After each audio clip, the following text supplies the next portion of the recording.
Sama po ng First Vita Plus. Ito po, naka-recover ako ngayon.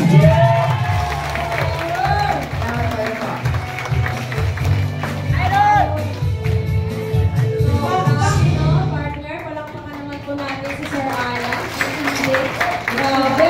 Partner, wait lang. Gusto ko lang i-acknowledge yung team ng Survivor.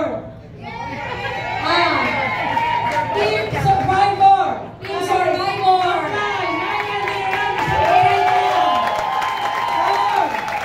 Isang power clap in 1, 2, 3, go!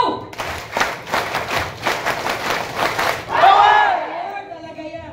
Isang kabaitaan yan. Ano niya nalagpasan, bagkos hindi niya hinadlang yung gusto niyang kabaitaan. Yes, partner.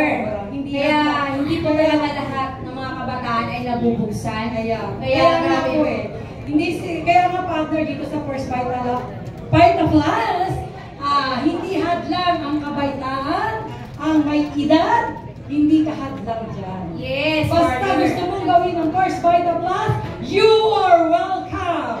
Yes. Naman ng First Vita Plus. Ayan, so Yes. dumating yung ating pinakaabangan. Yes. Ayan, so nandito na rin po ang aking tatanungin ay isa naman pong guest ngayon. Ayan, so sa mga guest po kayo, sir? Guest po kayo? Dealer na po si sir. Ayan, so bagong dealer si sir. Okay. Okay. So okay lang po na magtanong, sir.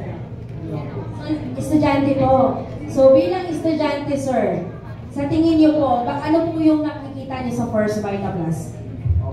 Ang nakikita ko po sa my First Vita Plus po is parang another business po para ma-achieve po natin yung mga goals natin.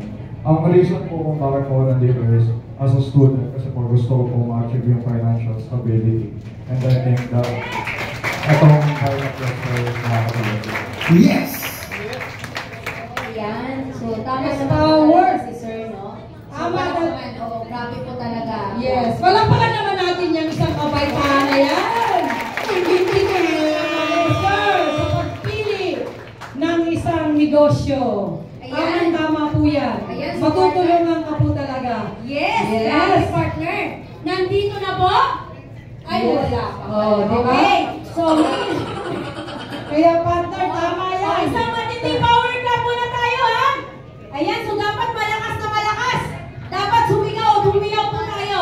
O gusto niyo ba mag-power wave tayo? Oo. Tapos sa dulo, may power clap. Tapos sumigaw, humiyaw. Yes. Para nababaliw. Ayan. Ayan. So, isang power wave. 1, 2, 3, go! Power wave!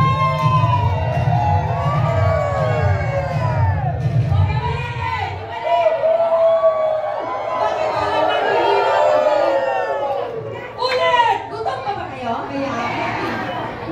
Gutom pa ba? Gutom? Ayan. Opo muna, opo muna. Opo, opo, opo.